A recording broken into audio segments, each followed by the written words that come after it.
Welcome to the Big Fat Gay Podcast, where we like to talk about the things that are weighing on our minds. My name is Michael. I am a chaser, and today I am a calm, cooling rain sweeping across the American West Coast to put out all the fires, like the end of The Lion King, when everything just sort of magically goes back to normal. Oh, that is my greatest wish for today. I am Don Marshall. I am a big fat chubby guy living here in Hollywood, and I am the 2020 elections going the right way this year. Yay! Positive thinking. My name is Dan Oliverio. I'm a chubby chaser, author, public speaker, and I have bouts of feeling like that fire tornado. I thought that was incredible. I'm so sorry, Trevor. Yeah, he's been feeling the effect of that, unfortunately. Oh, okay. So it's me now. I am Trevor Keyson. I am a super chub, and I am the ominous red sun looming in the sky. We make a great pair. Yeah. Just apparently. Wow. You think it's not that bad outside, and then you see me and you're like, oh, that's not good. It's two symbols of hope worse. and two symbols of doom. Welcome to your podcast. We pretty much live in we're a very Mordor balanced here. show. How is everyone doing? All things considered, not too bad. Yeah. I'm a little scared at how normal this is becoming to feel. Oh, Jesus Christ. It's I was thinking yesterday in my my shower thoughts. Like, so that we're just in the end of the world now. Like, and that's just how it is. That's just, remember earlier this year when it was Australia that was on fire? Well, now it's our turn. So, with that lovely image, Yay. but we're fine. Everything's fine. The world is burning, but everything's okay. The world's burning, but that doesn't stop the mail. That's just the government trying to do that. Good segue, Trevor. Good. Well done. Do we have a ladder? Let's cue that mailbag.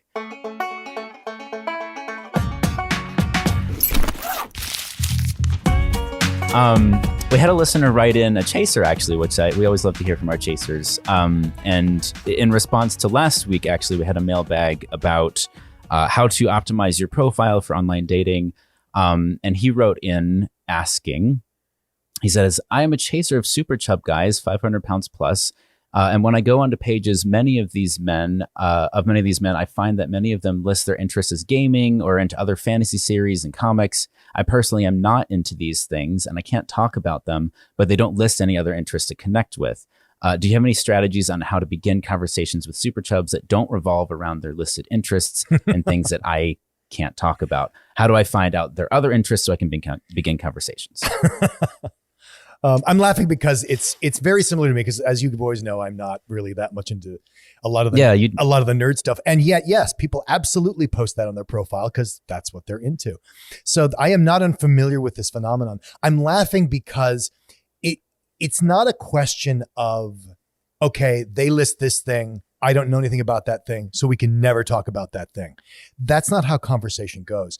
Another purpose of the question, maybe you don't want to start here, but if things are getting pulled into comic books or video games or something that they're not comfortable with, you can ask questions to learn about it. Mm-hmm. Mm-hmm. And you can ask a question. I mean, believe me, I have been on this end of the story, as you guys know, many times, where you're going, what do you you said, what video games do you like? And they just listed 3 titles I've never heard of.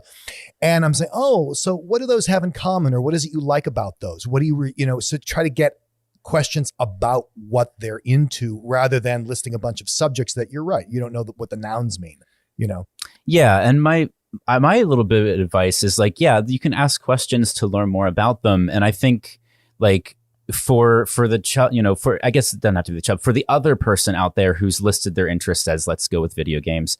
If somebody's not necessarily informed about games, talking about the themes mm-hmm. or the stories or the type of game that you like can be a lot more interesting and engaging in a conversation as opposed to talking about game mechanics or, this is the kind of, it's a shooter and I like going into this one section of the map to do, so I can camp and snipe. That's not going to engage somebody who's not a gamer, but you can talk about some of the thematics. You can tell if it's a story-based game, you can talk about why you like the story. Mm-hmm. And that is a way for somebody who's not necessarily connected to the subject to still have something to relate to. Absolutely. Yeah. I have one little bit of advice on what not to do. Oh dear. Do not pretend to be the interested novice if you are not an interested novice. Oh yeah. Because those of us who list things like video games and comics and anime, if you ask us what we like about them, if you ask us like, oh, I'm thinking about watching an anime, tell me like a good one to start with, we are going to tell you, and we're going to tell you at length because it's something we like. And if you are not actually interested and you're just trying to get in our pants that way, we're going to bore you to tears. Well, I promise you that. And that's kind of my point coming back around to this is, why aren't you interested? You're not going to, most 500-pound, if you're into 500-pound guys, and this chaser is, they're probably not listing spelunking and touch football as their hobbies. And sure, you may get a lot of stuff that you as a chaser are not familiar with, either because of age or because of just lifestyle. So my thing is, well, get interested, because as this guy points out, 500-pound chasers, yeah, there's a commonality there. There are things that really big people tend to enjoy because it's easy to enjoy. And I'm not saying that all 500-pound guys are video game people on the couch. That's not my point at all. But I'm just saying that, if you are running into this over and over again, guess what? You're running into it over and over again. Trevor and I are pretty remarkable in that we're highly compatible and have very few tastes in common. Would you agree with that, Trevor? Like, I still don't understand. If someone said, what kind of video games does Trevor like? I'm like, well, I think I caught him playing this game once and this other game once. Like, I don't have any, that's not what our relationship runs on. Our relationship doesn't run on a lot of interests in common. And when we try to watch a movie together, that's about a 10-minute search to find something we both want to see. I mean, yeah. And I think that also, like, that becomes the next question of, like, there are a lot of other things that create a relationship or good chemistry. And sometimes, like, if you don't have all your common interests, like, a lot of times it's, your personalities mesh really well, or you operate in the world very similar ways. And, like, you interact with other people. Like, imagine it wasn't 2020 and you were going out on a date somewhere. Like, you can there's a lot of other stuff to dating and getting to know somebody that aren't just common interests. So, it's not that that's the most important thing, but I think it is less common. I would say that Dan and Trevor are probably the outliers in that sense. I will say, though, I've had conversations with people like in their late 40s that have been in relationships for a long period of time, right?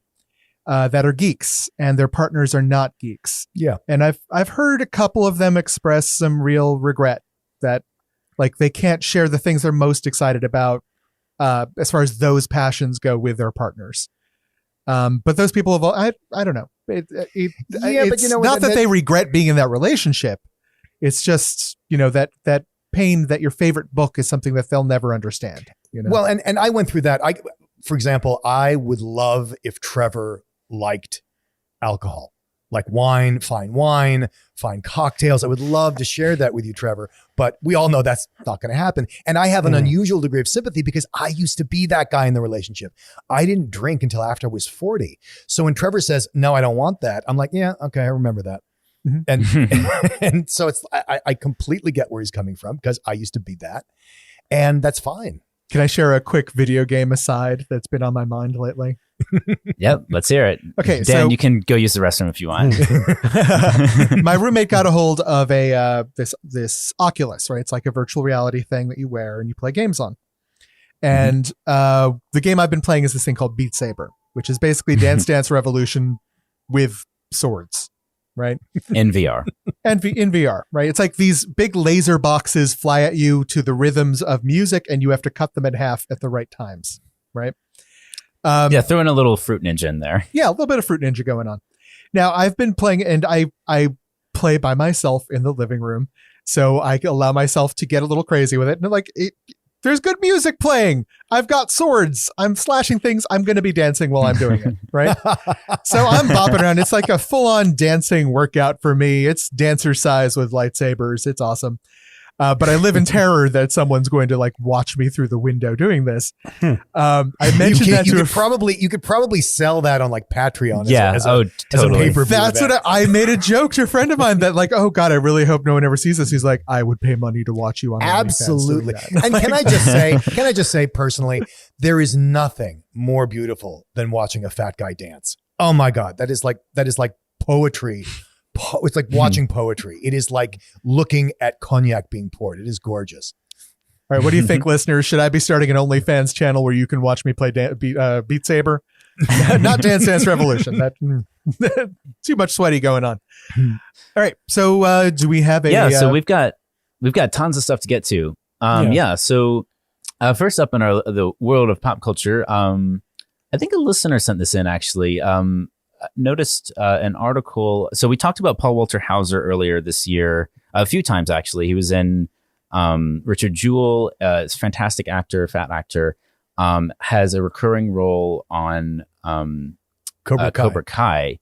Yeah, which I think is in season 3 now. I just finished watching, actually. Oh, really? Oh, you did? Cool. Yeah. So what did you think? I actually really liked the show a lot. Good. I was really surprised by that. I wasn't expecting to get that into it. It is like, for those of you who watched The Karate Kid at a young age and sort of it landed right for you, and it just it felt like the right movie. This is the right sequel to it. And Paul Walter Hauser plays a very chubby, Home Depot employee that helps Johnny find the stuff he needs to rebuild his dojo, and then ends up joining the dojo as its only adult student. Oh, that's great. Okay. I was going to say, how is the character treated? I mean, given as far as representation, it's thoughtful. And I think what's more interesting about Cobra Kai is he's not the only fat character in the show. Okay, good. One of the second student that Cobra Kai gets is a fat girl from the high school who's just treated like shit. And she turns out to be good at what she does, right? Great. She's good at karate, but because of where she's taught, like the nice sort of introverted fat girl who was sort of taking all the abuse, not only reverses it and starts going outwards, but she starts becoming abusive. Yeah. But never like but in a human way. She's not just a 2-dimensional bully. So I haven't seen the whole show, but I watched just to kind of get a sense of it, like basically like a highlight reel of like, it was the best moment, Paul Walter Hauser's best moments or Stingray's best moments in the show. And he did it, from what I saw, there were definitely a lot of like, he is playing a funny character, but they weren't fat jokes. Like so like, that's true. And there were opportunities for fat jokes that they didn't tell. I think, and there was one scene, there was the last one that was in this little reel where there's like a fight that breaks out at the school, and he basically has to like jump in and help break up the fight. Although I don't know that he really does that. He just sort of joins the fight. It's actually a plot point. He's not breaking up the fight. He's walking around beating up Miyagi-Do students. Right. But he is shown to be, in a one take, by the way, shown to be extremely effective. Like, he's going in, doing all these moves, and none of them were fat jokes. He's just going in, being an adult, beating up kids, which I'm sure has consequences. That's another matter. That's something else entirely. But like, it certainly could have been that, and it wasn't. And actually, there's a competition in the second season where it's like a battle royale, sort of like all of the Cobra Kai students have to go up against each other. And his participation is, he does extremely well because he's smart. Like, he is sly in his fighting. Nice. And that's a pleasant surprise.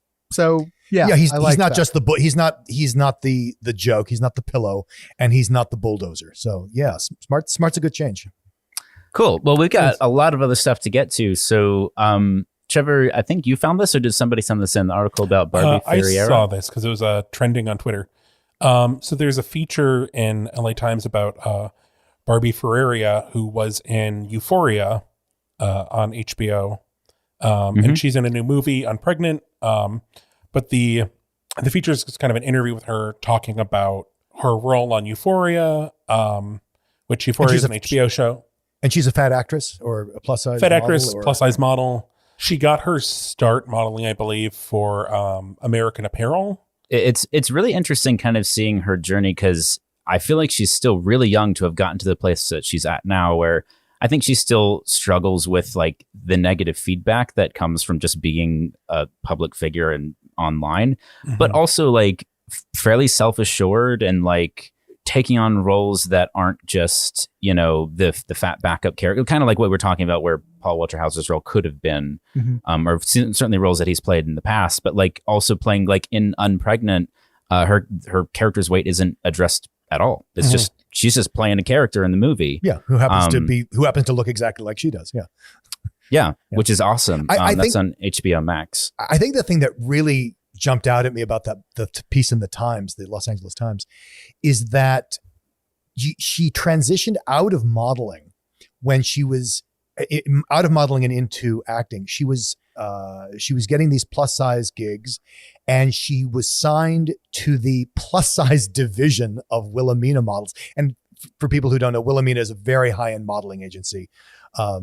And the fact that they have a plus size division is sort of funny, but good. It's like, okay, it's segregated. It's something. It's one that they have it, yay, but two, that it's like this segregated division because we can't let them mix with the normal models. Right. But okay, so she's at Wilhelmina plus size division, and at some point they tell her, "You're too fat. You need to lose weight." What? And I'm like, and to her credit, that's when she said, "Okay, I'm out of here. Bye-bye." And she started going into the world of acting and film. I think the article itself in the Times, like Dan said, is really, it's substantial. Like it's a really interesting, in-depth interview with her and about her career and her trajectory. And I thought it was just really well approached as articles like that can be. And I think it's definitely worth giving a read to. And speaking of reading, there's a book coming out soon that you keep an eye out for. So we featured some stuff from Your Fat Friend in various episodes. And they announced that they wrote a book and it's coming out in November. And Your Fat Friend is a blogger or an anonymous blogger. But the book is called What We Don't Talk About When We Talk About Fat. And it has advanced praise from Julie Murphy, from Sophie Hagen, international comedian and fat activist, Roxane Gay, Lindo Bacon. The luminaries of the fatosphere. Yeah. Julie Murphy wrote a deeply articulate, validating, and empowering read. Aubrey Gordon pushes the envelope beyond feel-good Instagram body positivity and calls for structural change in our thinking, understanding, and treatment of fat bodies. Your fat friends need this book, but your thin friends need it even more. What I love about Your Fat Friend, their writing, is it is accessible to everyone, but I think it is especially accessible to give to your thin friends. I agree. Yeah. Yeah. Which is helpful because there's always that like awkward hesitation of like, even if somebody wants to be an ally and doesn't know where to start, like how does that awkward gap get bridged? And I think it's authors like this who can actually access people from that mindset in an approachable way, which is extremely helpful. Yeah. And one of the biggest criticisms and justifiable criticisms is that chasers are not better allies. And I think if you're a chubby chaser, pick up the book. We are not getting any money from this book. I'm just saying, pick up the book. Yeah. If to get a better sense. And even if you're a gay male chaser and you're not going to be dating women and you think, well, it's a female author, it's a lot of female issues. It doesn't really matter. It is, fat is a feminist issue, but it is not unique to women. And if you're a chubby chaser, I don't care what gender you're pursuing, this stuff is going to come up. Yeah. Oh, yeah. Her book is out on November 17th of this year. You can find it pretty much anywhere books are found, including Amazon, Barnes & Noble, etc. Yes. Nice. Do we have something on Lizzo Watch this week? Yes, rolling right along. Let's go Lizzo Watch. It's starting. It's happening. It's here. It's happening. It's now. Lizzo Watch 2020.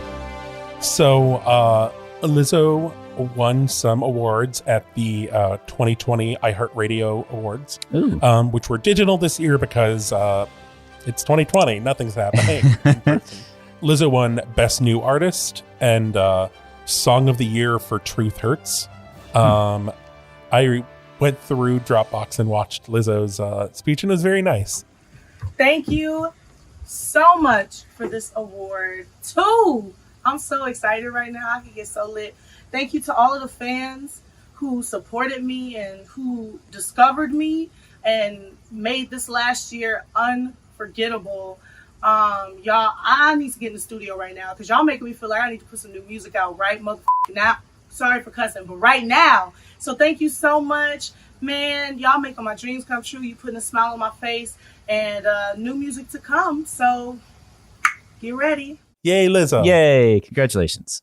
But something else that is, I think, even more exciting is Lizzo is going to be part of the Virtual Forces of Fashion Summit, featuring people like Jonathan Anderson, Sarah Burton, Virgil Abloh, which I love that she's being included. I love that. I mean, Lizzo's tiny purse. That is the most amazing thing I have seen. So as a quick summary of this is the Forces of Fashion Summit, which by the way sounds like a Marvel movie. The virtual. Yes. It sounds awesome. Forces of Fashion. The annual gathering in which designers and creatives discuss the industry's current state and future will be held virtually on November 16th and 17th this year, which is really cool that they've included Lizzo because obviously I don't think anyone forced them to do that, but she is a force unto herself.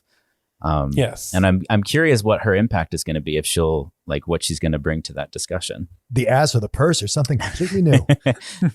I mean, she is a whole damn meal, so she can just bring it all. And speaking of fashion, segue. So look at that segue. We're talking about fashion this week. Yeah. And specifically, so on the show before, we've talked about kind of the idea of approaching how to present yourself and like how to be sort of confident or appealing to the people you're trying to attract. But this is more granular. This is more specific to actually finding garments and navigating the what ifs and the how to's of getting interesting and good things to wear, or even knowing how to find those things. I have to say, so when we were in the group text when this discussion was starting, I was very hungry. And also I was hungry and I was making bread, but like the bread wasn't ready. So it was just I was in this bad place. And I was like, why is this even a discussion? Fashion is dead. The age of pants is over. No one is dressing again. The age of underpants has just begun. Yes. I will say, like, all of my ad feeds are filled up with t-shirts, shorts, and underwear right now. Oh, of course. Yeah. Not so many tuxedo ads. Yeah. Pajama pants. I mean, just talking about pajama pants. When the time comes and you need pants once again, how would you go about finding the finest fashionable pants for gentlemen of our larger sizes? Well, and can I just say, and I don't, having dated many, many fat men, I think a lot of people will agree with me that fat and pants are not a great combo, meaning that pants are just not designed for a fat body. But not all of us can pull off a caftan. Yeah. Pants are a scam. We did have we have a friend of the podcast who is really trying to make the business daishiki work at meetings. That's cool. It's basically it's a way to dress up a muumuu in his mind, but I want to wear togas. I think a toga would be fun. Toga would work, yeah. I had to do some pretty heavy research for this topic because I don't have a lot of hands-on experience with this. That's the only kind of research we do in the show. Extremely hands-on. Yeah. Handsy is another way to describe it.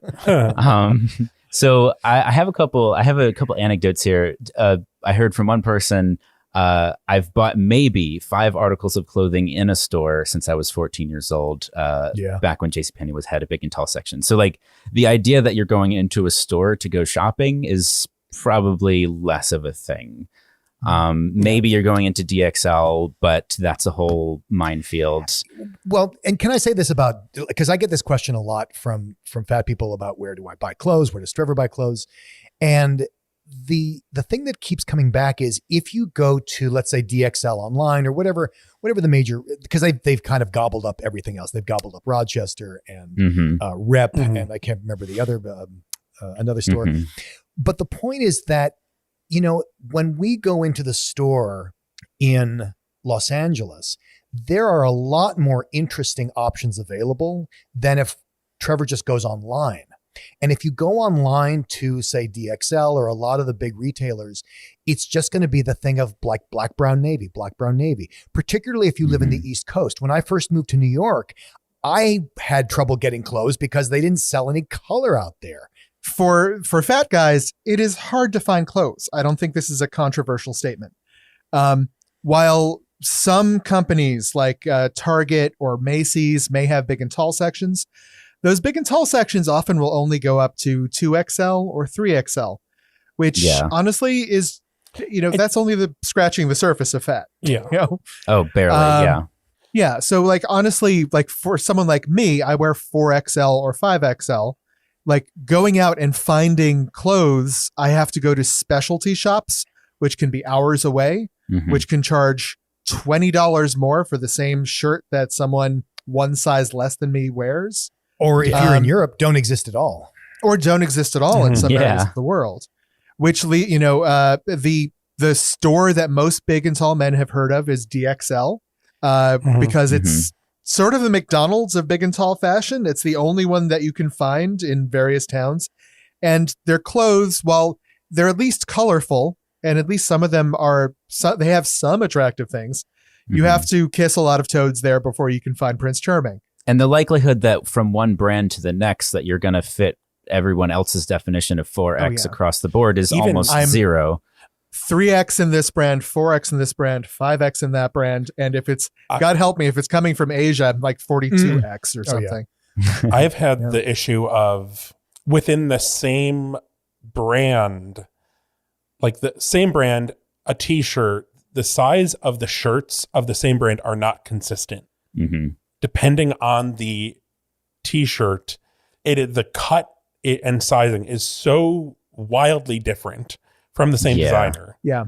Like the collar's different, but the shirt is a different shape and there's no real reason for it. Yeah. Like well, to be fair, I found that too, just in clothes that I've bought where the pants in the jeans in black fit me this way, but the jeans in just washed denim fit me a completely different way. I think that's a clothing problem in general, but I feel like it's more pronounced in fatter clothing. Oh, I'm sure you're right because significantly. Because the scaling is different, therefore the problem is scaled up too, I think. Yeah. A friend of mine got a blazer that he ordered it in 6X. They actually sent him a 7X, but it was maybe a 2X. Like it fit me better than it fit him. So I've run into that at DXL, and I found out it was, it's a European company, but they don't state that anywhere. What is a European company? Yeah, you have to give us warnings about that because it's 2XL from a European. Oh, yeah. I can use that as an oven mitt. And you do. I think I've given Michael a couple 5X shirts that might even be big tight on him. Yeah, they're fitted. I get it's my version of slim fit. Yeah, but you'll find this up and down the clothing spectrum though. I wear a medium in Milwaukee. I wear a 3X in Spain. It's vastly different. I think what I think people are getting at is how do you adapt something to fit, or how do you even find stuff? Because a lot of times people are using the internet, as we talked about. Yeah. But there's not a lot of selection on the internet as opposed to going into the store, but you may not have the store accessible. I mean, I think there actually is a good selection on the internet, but you have to shop at a dozen different stores. And you have to buy a bunch of stuff and just see if it fits. And then of course, the thing that I've heard also is like you buy something and half of the things you get don't fit, but some of them are perfect. And then when you go back to try and buy more of that one thing, they don't make them anymore. Oh, that's mad. Always. Yes. That's just the story of my life. Yeah. Something that I've done. So I either buy something at DXL or I see something where historically I know the fit, whatever. So then I hunt down this item. I search every other big and tall store I can find online. And sometimes I'm able to find it through another seller. But that is, after an hour of like, okay, so I'm looking at, this small kind of mom and pop big and tall shop has a website. They're based out of Connecticut. They have it listed, but not in my size. So I'm going to look at, this DX or this big and tall shop in Boise, and they have it, but it's not in stock yet. It's back ordered until, October. You just have to maybe if I down. look at this place, yeah.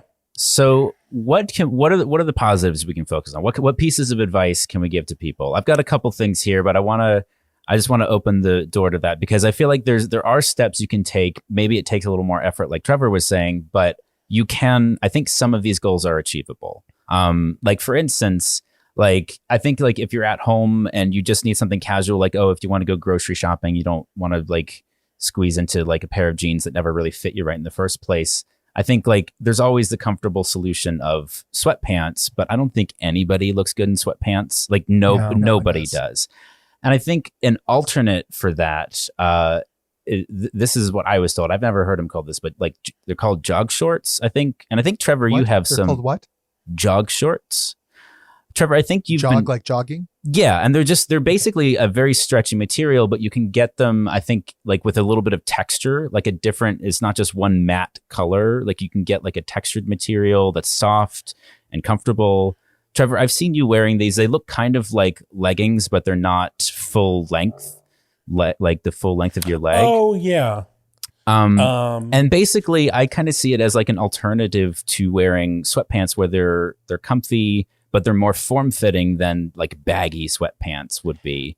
I will say, so I am perfectly comfortable in these. Usually they don't have pockets, which is the downside. But I think there's probably a pretty even split of people that would be comfortable in them and fine versus people that it would be like, I have never worn anything this form-fitting as a bottom in public. What if you're a top? I was just going to say, Trevor, I'm actually, I mean, you own these and I'm trying to figure out what they are.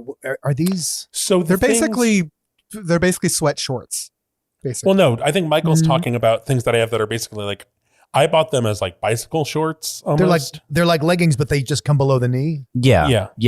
Or even like right above the knee. I mean, depends. I have some that I wore, it was last year. I wore them to Starbucks in Florida, and this old woman, oh my God, I was in a tight tank top on these, and she was just glaring at me.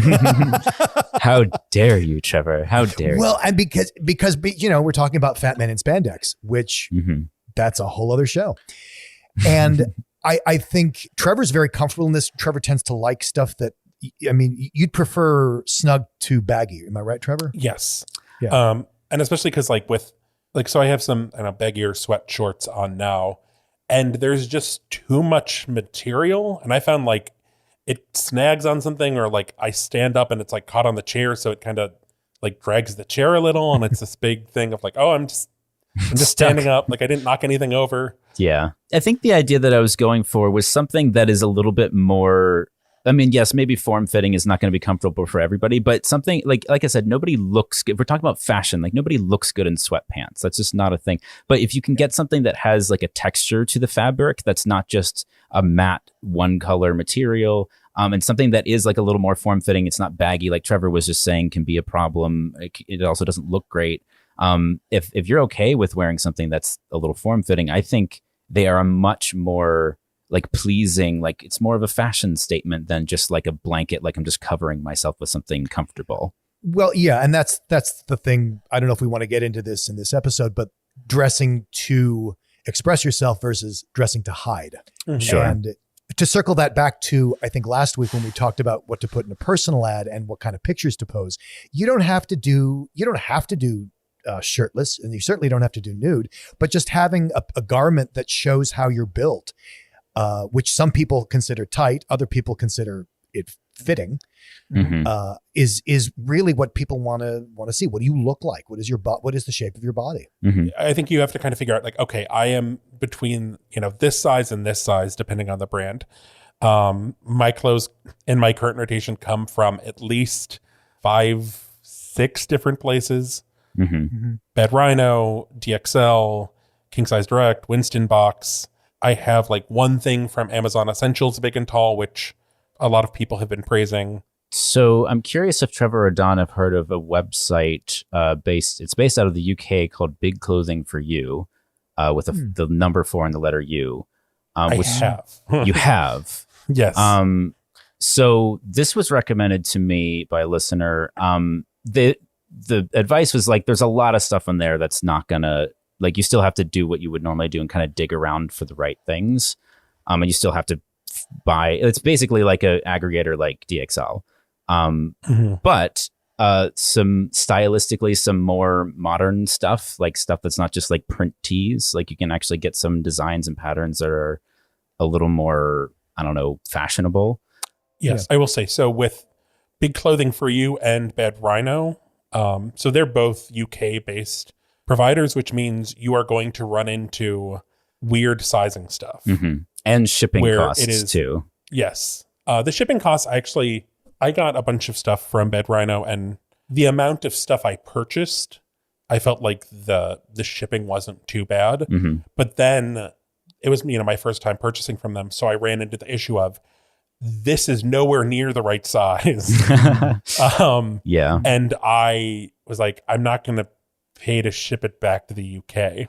Yeah. So I ate the cost of some of that. But Big Clothing for You and Bed Rhino, I would say, are comparable to DXL in terms of being able to find, like Michael said, modern stuff.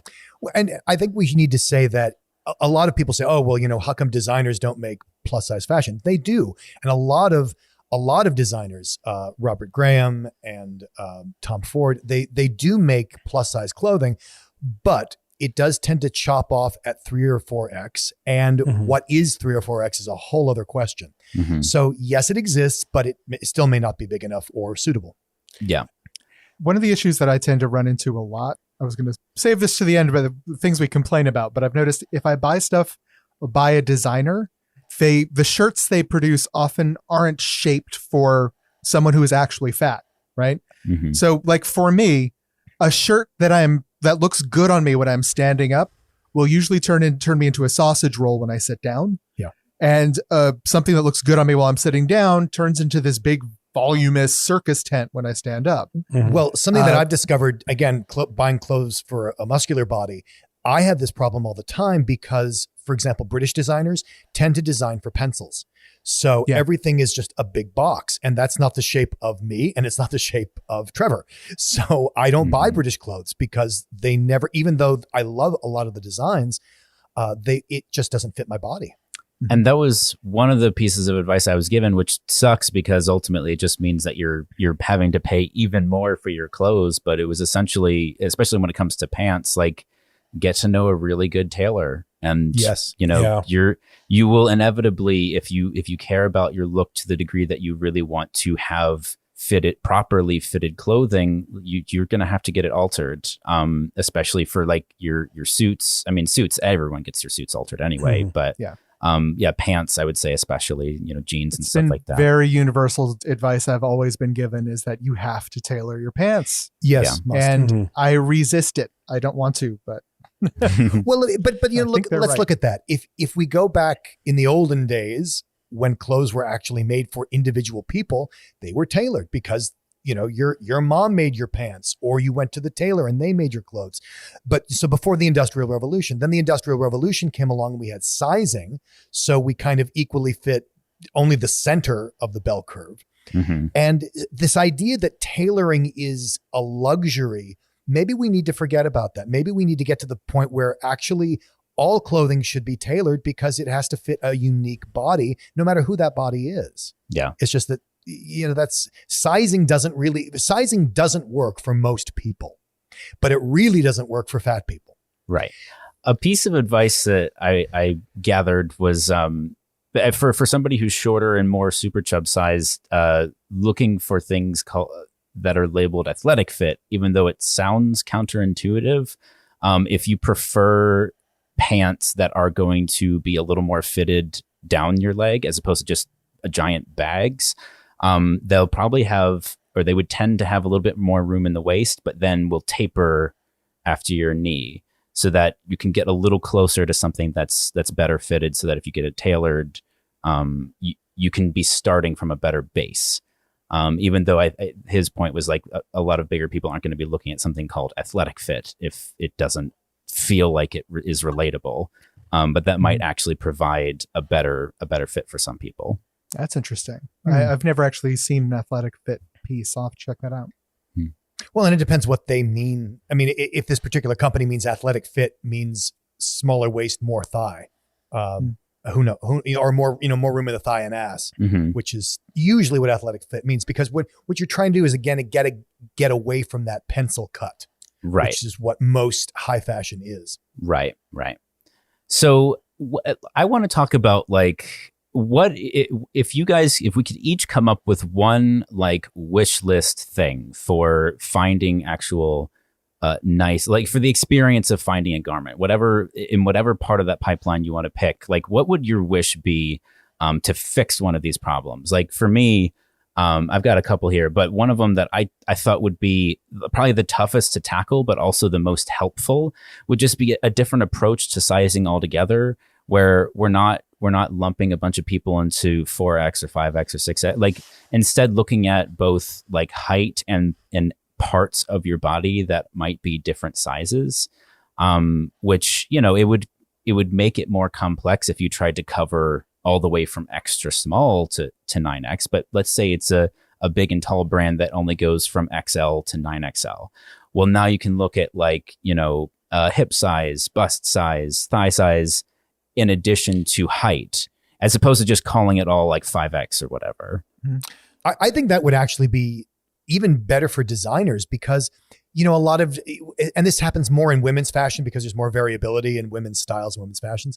But I think a designer who wanted to design something that's very top heavy could then take advantage of this. What I'm saying is, obviously, what works best for your body, where your body is larger and smaller.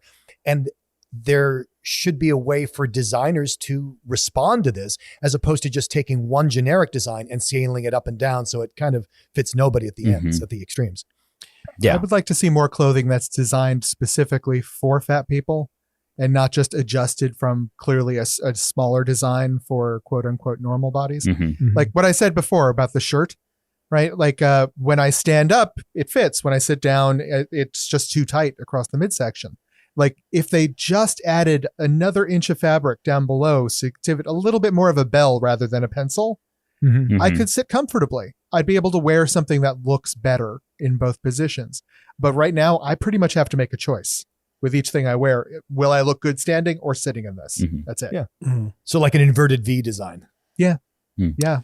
But not something that's going to make me look like a refugee from a Jane Austen novel either. I don't want to be So what about you guys? What wish would you make? Something I want to see more of, so you see this in women's fashion where they will show what different sizes look like on different models. And they will list, this is what XL looks like on this person. Here's their stats or their measurements. Here's what 2X looks like on this person. Here's their stats measurements.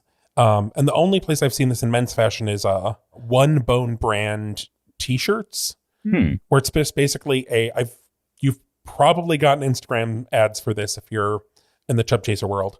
It is kind of men's basic t-shirts designed for big and tall men, and it has a curved bottom to kind of tackle the issue of, when I raise my arms, almost any shirt I have will ride up. Right. And this has a little extra fabric kind of, and it's curved so that it will cover your belly if you are moving your arms around.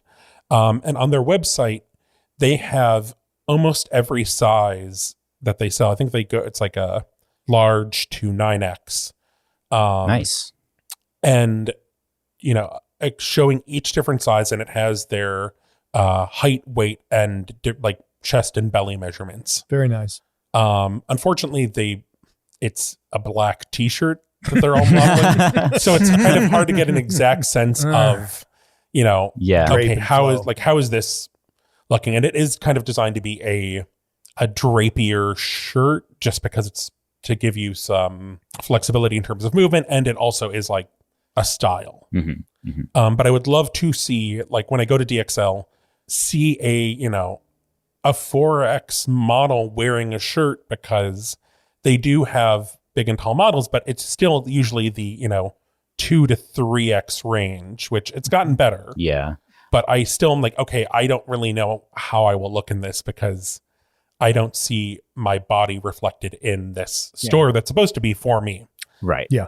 Right. Yeah, and that's really the biggest irony, isn't it? From the catalogs to the online models, it's for you, but you can't see yourself represented. Not even close. Yeah, I looked up an article. It was like 12, best big and tall retailers or brands, and every single one that I clicked on, first of all, almost none of them went above 4X. One of them said they went up to 8X, and then I went on their website and it only went up to 6, which is still better, but not as advertised. And none of them, not a single one, had a model that didn't look like me but tall. Yeah, it's big and tall, but we don't really mean big. I mean, the fact that it says big, big should cover it, right? It should just be because big could be tall or fat. Yeah. And the fact that they say big and tall is just that continually apologizing for that.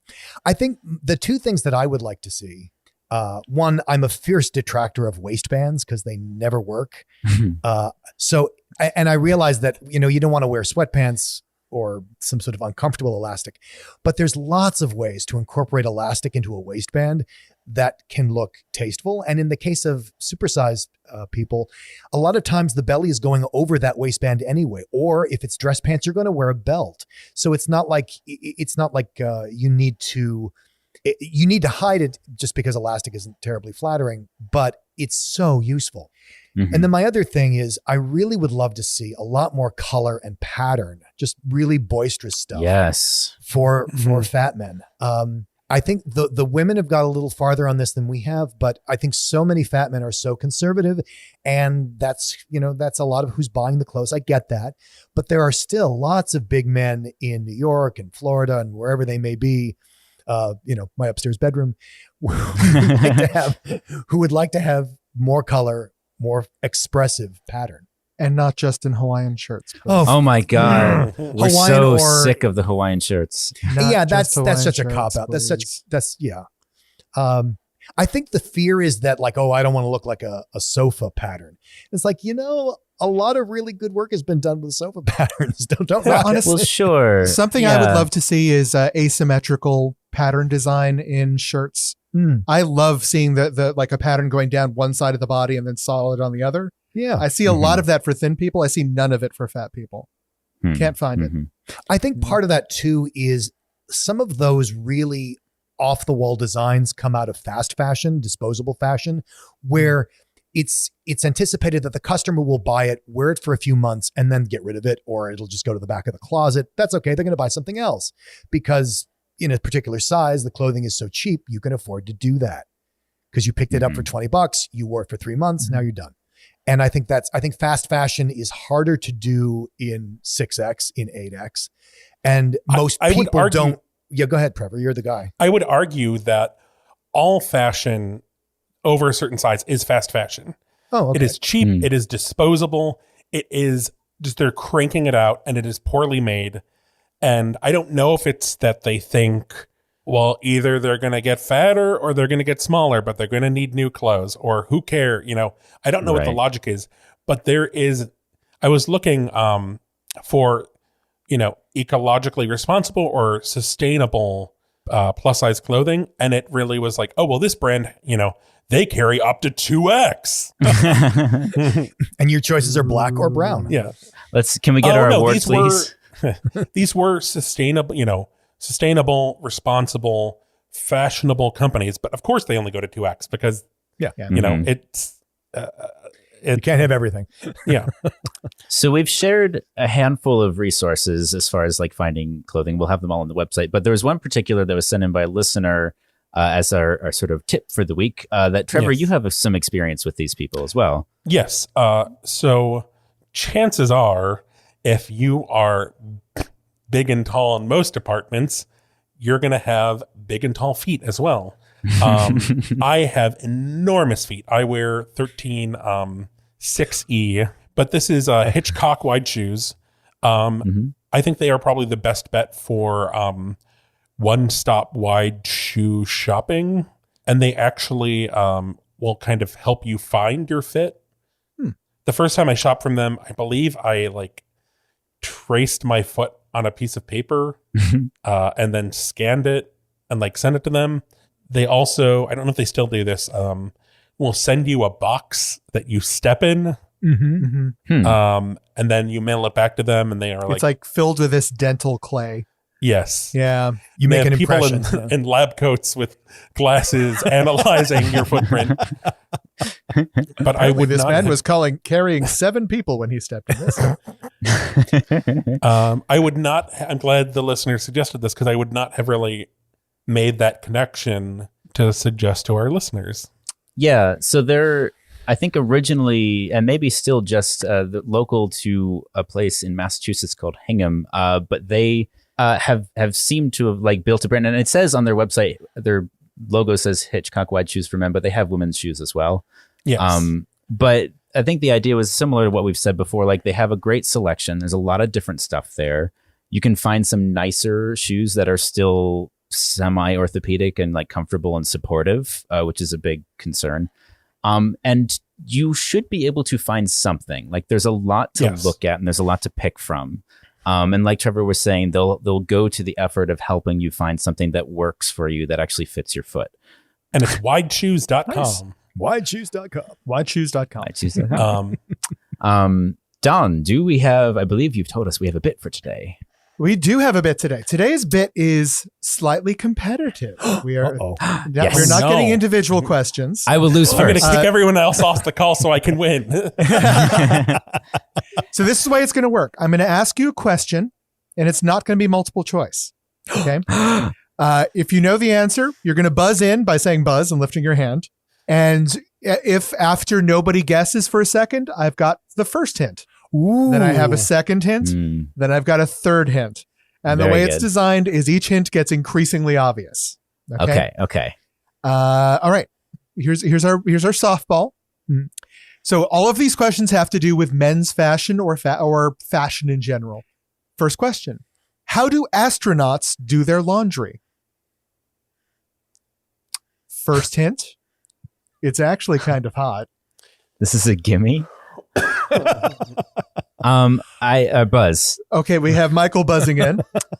My guess is that they put it into some kind of chamber that just steams it entirely all around, so that it doesn't have to be turned or spun, or it's not being soaked. Okay, incorrect. Second one. How do astronauts do their laundry? It's the best way to take care of odors. Buzz? Trevor? They hang it out to dry in the sun. It's something with they're and using they catch fire. The sun. They're using the sun. You know what? I'm going to give that to you. Astronauts. The third hint, by the way, was you're going to burn up if you don't get this one.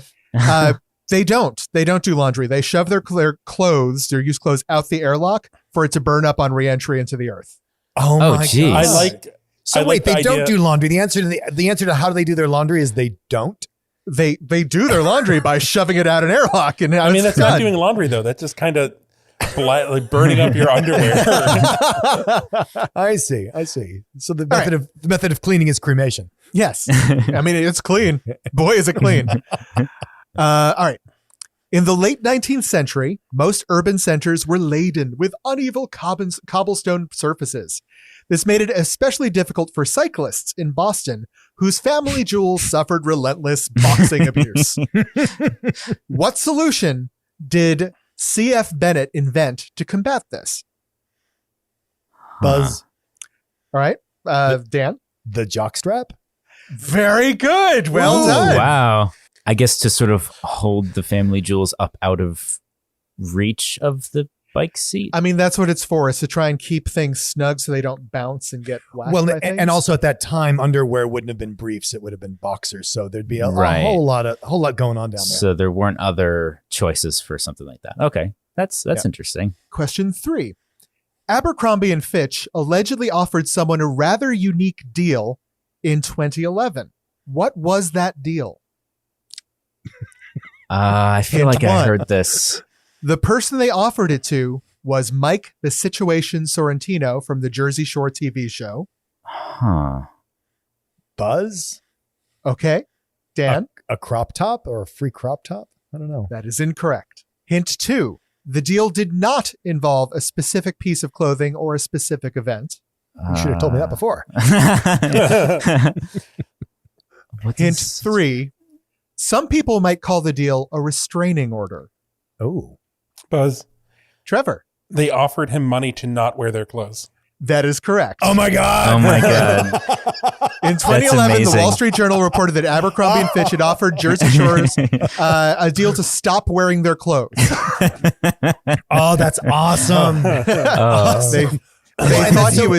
They thought he was damaging their brand. Yeah. Yeah. No, he would be, because their Abercrombie & Fitch's brand was like very wealthy white New England jocks. And he is not that. Nope. No, he is not. Our final men's fashion question for the episode. What is a Canadian tuxedo? A Canadian tuxedo. Hint 1. It wasn't invented in Canada. Buzz? Trevor? A flannel shirt? Nope. Oh. That is incorrect. Hint number 2. It's still usually thought of as a common fashion mistake. 3. Oh. The first... No, keep going. Michael half buzzed. I'm brewing. No, keep going. I want to hear the Okay. next hint. Hint 3. The first company to make one was Levi Strauss & Company. Buzz? Michael? A jean jacket with jeans. That is correct. Oh, I Fully got denim one. ensemble. Yes. Head to toe denim. Wow. It's suggested that the idea may have come from 1951 when Bing Crosby was told he could not enter a Vancouver hotel because he was dressed completely in denim. Levi Strauss & Company heard about the incident and designed a special suit jacket made entirely out of their signature Levi Strauss denim, complete with copper rivets and wide tuxedo lapels. Wow. And there's actually photos of that suit online, so you can go find that if you want. Trevor, you have a big jean jacket, don't you? Yes. Yeah. Yeah, I like that jacket. It'd be on stranger if he had a for one. you. He's got like a Lizzo purse sized jean I was jacket. going to say, he takes it in his little purse. For when his mouse is cold. Well, thank you for spending another afternoon with Big Fat Gay Podcast. Yes. If I We hope we've expanded your life in a beneficial way. Thank you, Don. I had a great time. Well, it's that time for me to stumble. do the thing I do every week, but can Social never do. media roundup. We're on Twitter and Instagram as @BigFat every time. Yeah, every time. We're on Trevor. Twitter and Instagram as @BigFatGayPod. We're on Facebook as the Big Fat Gay Podcast. Leave us 5 stars there. Leave us 5 stars on Apple Music or Apple Podcasts, wherever it is. Check out all of the resources we mentioned on www.bigfatgaypod.com. Also Stitcher. It's there. Maybe you're listening on it. that people listen to. Maybe you're listening in while you're shopping at DXL. At DXL. And you With look your up mask. at one of the mannequins, and it's me. And you look at another mannequin, and it's Don. And then it's the movie Mannequin, and we come after you. You have to drive us around the city on your Vespa, both of us. Yes. So tell your Definitely Vespa look to- out. Look out. Look out. Look out. Look out. Look out. Look out. One of look those out. will work. Everyone just look out. Look out. Look out. Keep looking out. Look out. I was listening, Trevor.